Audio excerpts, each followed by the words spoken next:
Est-ce que ça va? Donc si Dieu est riche et qu'il a beaucoup d'avoir, ce qui est à Dieu est à toi. Donc comme l'homme a perdu le ciel, en faisant alliance, ce qui est au ciel est à Abraham, et ce qu'Abraham a sur la terre est à Dieu. Est-ce que ça va pour chacun d'entre nous? Donc vous voyez, donc c'est ça l'alliance. Même si aujourd'hui, certains d'entre nous se marient et ils disent bien séparés dans l'alliance. Quand Dieu a conçu l'alliance, une alliance qui est bâtie par le sang est une alliance où nous partageons tout. Il n'y a pas de bien séparé dans la pensée de Dieu. On a tout ensemble. J'ai vu des gens qui partent se rebaptiser en Israël. Je ne comprends pas d'où vient cette folie. Je vois des gens qui disent on va faire l'huile d'onction, on va prendre l'huile d'Israël. D'autres sont allés se fumer à la tombe de Jésus. Ça n'a aucune signification. Faut pas parce qu'on dit ouais, je te fais une déclaration de la tombe de Jésus. Ça n'a aucun point. Donc ne vous faites pas remarquer, c'est l'huile qui vient de tel endroit. Non, non, non, non, non, non, non, non. Il y a une alliance avec Dieu. Et Dieu a dit, toutes les nations de la terre seront bénies en ta postérité. Déclare pour moi, je suis béni en Abraham. Encore déclare-le fermement. Une troisième fois. Alors, attendez que je dise quelque chose d'autre.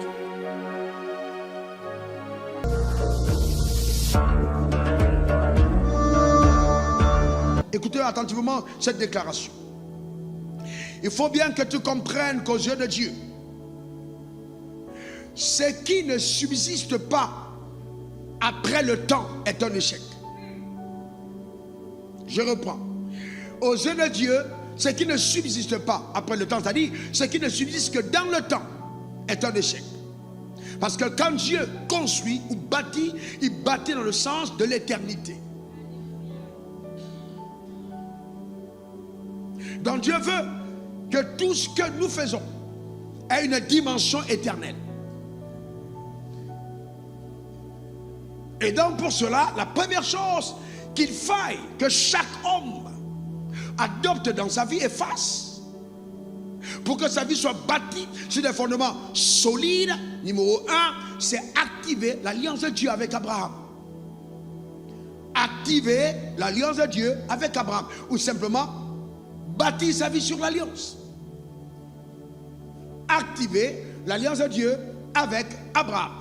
Voyez-vous, Dieu a créé un homme pour que l'homme soit un être éternel, pas un être temporel. Quand Dieu t'a conçu pour que tu sois éternel. Et l'homme qui a été conçu et créé par Dieu avait reçu de Dieu le mandat de la domination. Cet homme devait dominer et régner sur la terre. C'est parce que l'homme a désobéi à Dieu qu'il a sombré dans le chaos et qu'aujourd'hui il a été privé de la gloire de Dieu, selon qu'il est écrit dans Romains 3 verset 24, verset 23, tous ont péché et sont privés de la gloire de Dieu. En d'autres termes, avant le péché, l'homme était dans la gloire. J'aime bien cet amen. Le péché a donné à l'homme de perdre son autorité. Il a donc perdu sa capacité à pouvoir dominer. Le chaos s'est installé et Satan est devenu le Dieu de ce monde. Et c'est pourquoi Dieu a trouvé urgent de donner à l'homme de retrouver sa position de domination. Et pour qu'il puisse le faire, il fallait qu'il trouve sur la terre un homme qui soit capable de l'y autoriser. Car la terre était devenue une propriété exclusive de Satan. Et Dieu devait donc trouver un homme par lequel son stratagème de rédemption allait être possible. C'est dans ce sens que Dieu a trouvé en Abraham, notre père, cet homme, voyez-vous, qui était donc disposé à lui permettre de reconquérir la terre et de redonner aux humains la suprématie sur l'œuvre des mains de Dieu. Donne-moi encore ton meilleur amen. Donc c'est très important, très très important. C'est pourquoi Dieu conclut donc avec Abraham une alliance. Quelqu'un dit après moi alliance. Quelqu'un dit encore moi alliance. L'alliance est un pacte ou un contrat conclu entre deux ou plusieurs parties, incluant des engagements réciproques, lesquels engagements tiennent lieu d'obligation. Donc il y a eu alliance entre Dieu et Abraham. Pourquoi? Parce que Abraham avait perdu, voyez-vous, toute relation avec le ciel, et Dieu avait perdu toute capacité d'opérer sur la terre. Abraham avait besoin de retrouver la splendeur du ciel, et Dieu avait besoin de rétablir son règne sur la terre. Est-ce que ça va pour chacun d'entre nous? Et c'est ainsi donc qu'il dit à Abraham, quitte ton pays, t'appartient à la maison de ton père, vas-y dans le pays que je te montrerai, je te bénirai, je ferai de toi une source de bénédiction et toutes les nations de la terre seront bénies après toi. Nous connaissons l'histoire. Abraham s'en va. Abraham a donc 25 ans plus tard un fils appelé Isaac. Après la naissance d'Ismaël qui est intervenu 11 ans après sa sortie justement pour aller vers le lieu que lui indiquait la parole de Dieu. Et alors nous revenons à Genèse 22 versets 16 à 18. Ça c'est pour qu'on comprenne l'alliance. Alors ce jour Dieu, la Bible dit d'abord au verset 1 de Genèse 22, Dieu mit Abraham à l'épreuve en ces mots. Il mit Abraham à l'épreuve en ces mots. Donne-moi ton fils, ton unique, celui que tu aimes, Isaac. Apporte-le en sacrifice sur la montagne, sur l'une des montagnes que je te dirai. Donc Dieu mit Abraham à l'épreuve en ces mots. Écoutez-moi attentivement. Pourquoi Dieu éprouve Abraham? Il éprouve Abraham parce que dans l'alliance, ce qui est à Dieu est à Abraham. Et ce qui est à Abraham est à Dieu. On est d'accord là-dessus. Quand vous parlez d'alliance, vous parlez de pacte et de contrat. Quand Dieu fait alliance, il dit ce qui est à moi est à toi. Ce qui est à toi est à moi. On partage les actifs et on partage les passifs. Est-ce que ça va? Donc si Dieu est riche et qu'il a beaucoup d'avoir, ce qui est à Dieu est à toi. Donc comme l'homme a perdu le ciel, en faisant alliance, ce qui est au ciel est à Abraham et ce qu'Abraham a sur la terre est à Dieu. Est-ce que ça va pour chacun d'entre nous? Donc vous voyez, donc c'est ça l'alliance. Même si aujourd'hui, certains d'entre nous se marient et ils disent bien séparés. Dans l'alliance, quand Dieu a conçu l'alliance, une alliance qui est bâtie par le sang est une alliance où nous partageons tout. Il n'y a pas de bien séparé dans la pensée de Dieu. On a tout ensemble. Alors il met Abraham à l'épreuve en ces mots. Donne-moi ton fils, ton unique, celui que tu es. Pourquoi il demande son fils? C'était pour voir si Abraham respecterait les clauses de l'alliance. Il faut bien que tu comprennes que Dieu n'est pas intéressé à prendre les offrandes de n'importe qui. Je répète encore, Dieu n'est pas intéressé à prendre les offrandes de n'importe qui. Il est intéressé à prendre les offrandes de ses alliés. Donc si Dieu te demande une sémence, c'est parce qu'il considère que vous êtes en alliance. Et ce qui est à toi est à lui, ce qui est à lui est à toi. Donne-moi ton fils, ton unique, celui que tu aimes, Isaac. C'est pour ça qu'il m'a pris à preuve. Donc quand Abraham prit ce fils, Isaac, et qu'il décidait de l'amener sur la montagne, Dieu voulait trouver par le stratagème de son intelligence élevée. Souffrez un peu que j'élève le niveau. Écoutez-moi très bien, écoutez-moi attentivement. Je parle de stratagème. Je parle de stratagème. Dieu a des lois qui permettent à son royaume de fonctionner. Est-ce que vous êtes avec moi? Et dans cette loi, il y a la loi de la mesure. Cette loi dit, quand tu mesures la mesure avec laquelle tu te sers. En d'autres termes, la mesure que Dieu utilise pour donner à ta vie de l'éclat est la mesure que tu utilises dans ta relation avec lui. C'est la loi de la mesure. Donc si ta mesure est une faible mesure, Dieu utilisera cette mesure pour agir dans ta vie. Il te mesure la mesure à laquelle tu te sers. Et donc comme Dieu a demandé à Abraham son fils unique, il a demandé à Abraham son fils unique. Pourquoi il demande à Abraham son fils unique? Parce qu'il avait l'intention de lui donner son fils unique. Chaque fois que Dieu te demande quelque chose, ce n'est qu'une clé qui te permet d'accéder à ce qu'il t'a déjà accordé. Parce que Jésus a été immolé depuis le fondement du monde. Dieu voulait un moyen pour envoyer à son fils pour Abraham, qui fit alliance avec lui et restaurer les nations de la terre par Abraham. Est-ce que c'est bien clair pour tout le monde? C'est pourquoi, voyez-vous, Abraham avait combien de fils? Il en avait deux. Le premier s'appelait Ismaël. Alors il dit, donne-moi ton fils, ton unique. Comment peux-tu demander à un homme un unique fils alors qu'il en a deux? Eh bien, vous devez aussi comprendre que souvent, beaucoup d'entre nous, nous disons, nous sommes tellement riches, on a beaucoup de choses. Mais quand Dieu regarde dans ton compte bancaire, tu peux avoir 3 milliards, mais il considère que tu as 300 000. Parce que les autres, tout ce que tu as eu avant, là, ça ne vient pas de lui.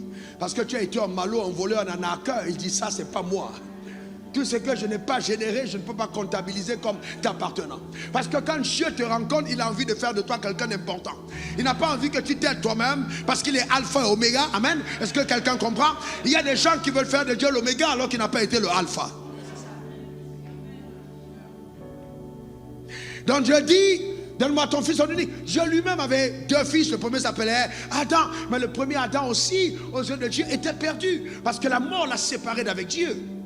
Est-ce que vous voyez? Donc les deux étaient dans la même condition. Les deux premiers fils n'étaient pas comptabilisés. Donc il n'y avait que deux. Le deuxième fils qui était des fils qui comptaient. Donc l'unique fils. Abraham s'en va. Il marche avec son fils pendant combien de jours? 3 jours. Jésus fait combien de jours dans la tombe? Vous pensez que c'est le hasard? Abraham est sacrifié où?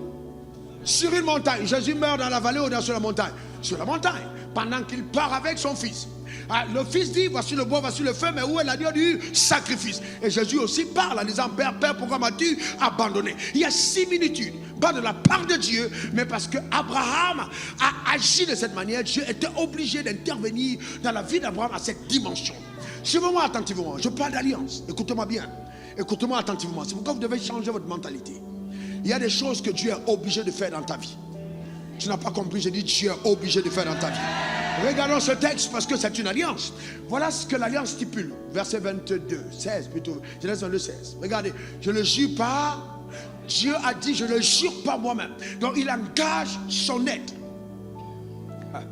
Parole de l'Éternel. Parce que tu as fait cela. Pas parce que vous avez fait, mais parce que tu as fait cela. Et que tu ne m'as pas refusé ton fils en unique. C'est ce qu'il dit. Je te bénirai et je multiplierai ta postérité comme les étoiles du ciel et comme le sable qui est sur le bord de la mer, et ta postérité possédera les portes de ses ennemis. Continuons. Toutes les nations de la terre seront bénies en ta postérité parce que tu as obéi à ma voix. Donc il signe un accord avec Abraham en disant, parce que tu as fait ça, ta postérité sera bénie. Clair et net. Donc il y a une obligation de bénédiction qui pèse sur ta vie. Il faut bien que tu comprennes que tu dois activer cette alliance dans ton système de pensée. Tu dois bâtir ta vie sur cette alliance. Est-ce que quelqu'un comprend? C'est très important. Ta vie doit être fondée sur cette alliance. Dieu va le faire à cause d'Abraham ton père. Amen. C'est extraordinaire la parole. Extraordinaire. Et vous savez, souvent nous disons Dieu est bon. C'est vrai qu'il est très très bon. Et nous pensons que toutes les choses qui arrivent, c'est Dieu simplement qui les impose. Non. Non. Il y a des choses que notre foi et notre compréhension avec Dieu imposeraient au ciel. Il y a des choses que Dieu fera dans ta vie parce que ta foi le lui a imposé. Vous êtes en alliance. Amen. Donne-moi ton meilleur amen. Amen. Donc Dieu le faisait pour conquérir la terre et tu entres en alliance avec Dieu pour que le ciel soit aussi ta patrie. Et Abraham a payé ce prix. Donne-moi encore ton meilleur amen. Donc, deuxième chose à comprendre, on est fondé sur cette alliance. Première chose à comprendre. Donc, ta vie est bénie à partir de cette alliance. Une promesse ferme. Dieu a engagé son trône. Toutes les nations de la terre seront bénies en ta postérité. Déclare après moi, je suis béni en Abraham. Encore déclare-le fermement. Une troisième fois. Alors, attendez que je dise quelque chose d'autre. Alors, vous avez entendu, j'ai vu des gens dire, il faut qu'on aille en Israël. On va aller en Israël, on va adorer en Israël, sur la terre sainte. J'ai vu des gens qui partent se rebaptiser en Israël. Je ne comprends pas d'où vient cette folie.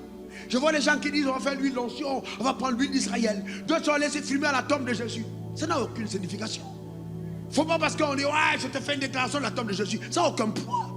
Ça n'a aucun poids. Moi, je te fais une déclaration de mon village et ça aura un impact sur ta vie. Pas à cause du lieu, mais à cause de la révélation que j'ai de mon appartenance avec Dieu par l'alliance. Donc ne vous faites pas marquer, c'est l'huile qui vient de tel endroit. Non.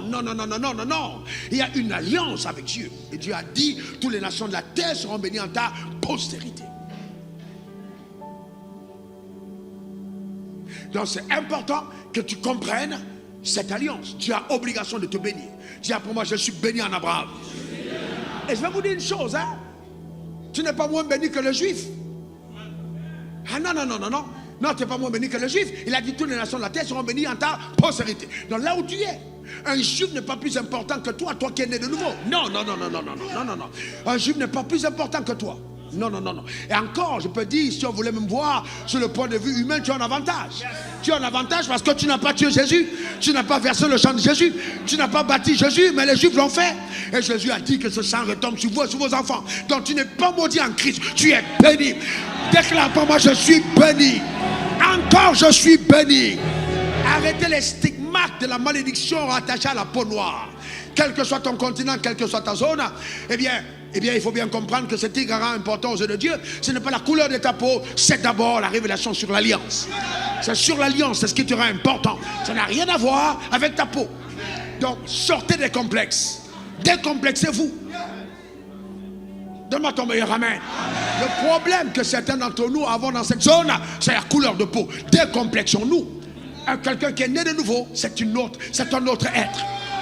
Il faut te décomplexer. Alléluia. Amen. Touche ton voisin, tu dis décomplexe. Décomplexe. Alléluia.